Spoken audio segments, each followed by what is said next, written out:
So I'm praying to God, just telling my friend, I love you, my friend, shared Isaiah 55:11. No, wait. Isaiah 55:11. But I read the whole chapter, and the whole chapter is beautiful. So if you need encouragement, go read Isaiah 55. But I was sitting there afterwards, and I was praying and just telling God how much I love Him, and thanked Him, and asked Him to heal my brain. See, I have that weird brain. I always have. I've never been normal, I know that. And I used to think it was a bad thing. And then when I had my stroke, I had to learn to walk and talk and everything all over again with my daughter. I used to talk about how we learned to walk and talk together. But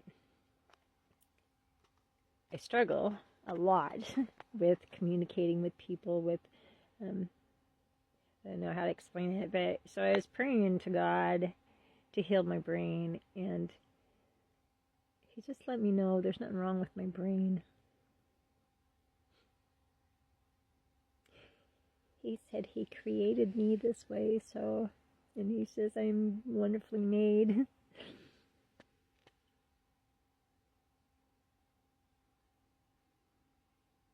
I just have to learn to protect it, He says, and that is done through the Word and through prayer and sticking close to Him. And I struggled, I do though, I struggle with I don't know how to explain it. I've been studying a lot about undiagnosed autism, and I don't know if I can say I have autism. I think autism is just a label they use to put on people they can't define, They can't categorize or easily whatever they do. And so it's a very broad term used, and I see more and more people using it all over. And honestly, I think autism is just I don't know how to explain it. I really don't. Whenever I think of autism, or I used to think of that show Rain Man. That's not what it is. The world is always trying to find ways to label us, categorize us, put us into slots so that they can, it's a form of trying to control, and put their own definitions on who we are. And when we allow that, it truly limits us. It puts us into a little box. And I don't, the only label I want to carry today is that I am the daughter of the Most High, that I'm blessed, redeemed, blessed, thankful, redeemed. Anyway, so I was praying about it, and see, because, I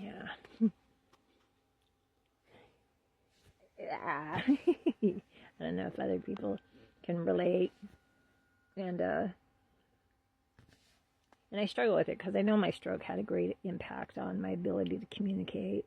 It's way better than it used to be. I mean, seriously, after my stroke, they had me on like 70 pills a day, and all I could do was sit in a corner and drool, basically. And thank God, my sister noticed, and we went and talked to the doctor, and the doctor could not tell us why I was on all that crap. Could not give me a good on. It was, I think they were medical, or the medical industry is a joke. So anyway, so I went cold turkey off of all that crap, and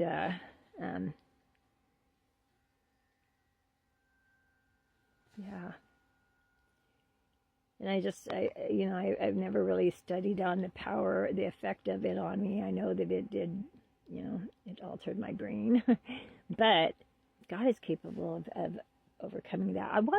When I went back to college, I watched this video. We did a study on brain development in children, and there was this video we watched, and it was about children who had seizures, and these children were like seizuring nonstop from birth. Like that was, it was horrible, horrible. And parents were given an option where they could remove part of the child's brain and save them from that. But it could kill them. Well, they studied about, I think there was like 10 families who chose to do it. And the impact on the kids was incredible. I mean, some of them stuttered a little bit, or there was a little teeny after effect, kind of like with me and my stroke. But they could learn, they could talk, they could walk. Totally changed them. And their brain was able to, what is it called? When it's it compensates in different ways for the part that they had to take out. And so that really encouraged me. That was such an encouragement. And we know God can heal us, right? We know He can heal us. So I'm praying that He heals my brain, because I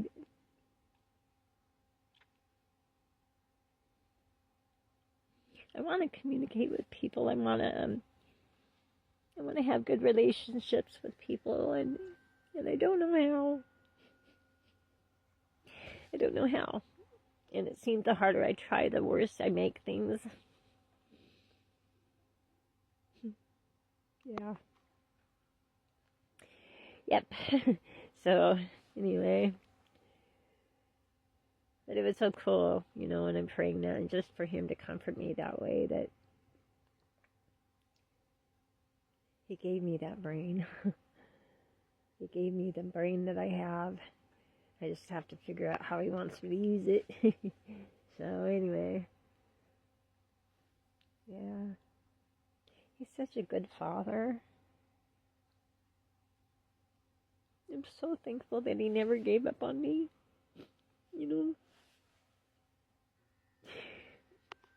I believed the enemy's lies for so long that God didn't love me. That He was just like my mom. If my mom can't love me, how could God love me, right? That was my mentality. That was what I thought for most of my life. If my own mom can't love me, why would God love me, But He does. He loves me. He loves us so much, Now I see this verse going around talking about how Jesus comes back with a sword, and father against son and all these things, and in the end times family will destroy each other. They will turn against each other, and we're seeing that. If you haven't noticed the whole epidemic of estranged family, it breaks my heart. I thought I was the only one. But it's so cool, in seeing all that, and like that doormat mom, oh my gosh, man, I feel sorry for her kids. But in seeing that and listening to the kids, I've been listening to a lot of the kids, and and it has convicted me, see, the thing is, it's never one-sided. It's not all the kids' fault, and it's not all the parents' fault. The true enemy is not flesh and blood. And God is really teaching me that. And it's so cool how it changes how I see people. My mom, let me tell you what, I used to pray her head would blow up. For real. That was my prayer. Today, that is so far from my prayer. Today, I have a love for her I never had. I truly pray for her. And I hurt for her. I hurt for her. And that is a good thing. And I thank God that He didn't answer my earlier prayers. I thank God for that. I thank God that I can honestly say today, even with the police, I don't hate anybody. I forgive. That doesn't mean I don't want them held accountable for their actions, but I can forgive them for their evil intent. Not for them, but for me. Because if I don't, it will grow into a hatred. And I don't need that. I don't want that. So, anyway, I know. It's a great day to praise God. I am so thankful. He's just been so present today. I mean, I'm hearing His voice, and so, yeah, I know. It's a good day. It's a good day.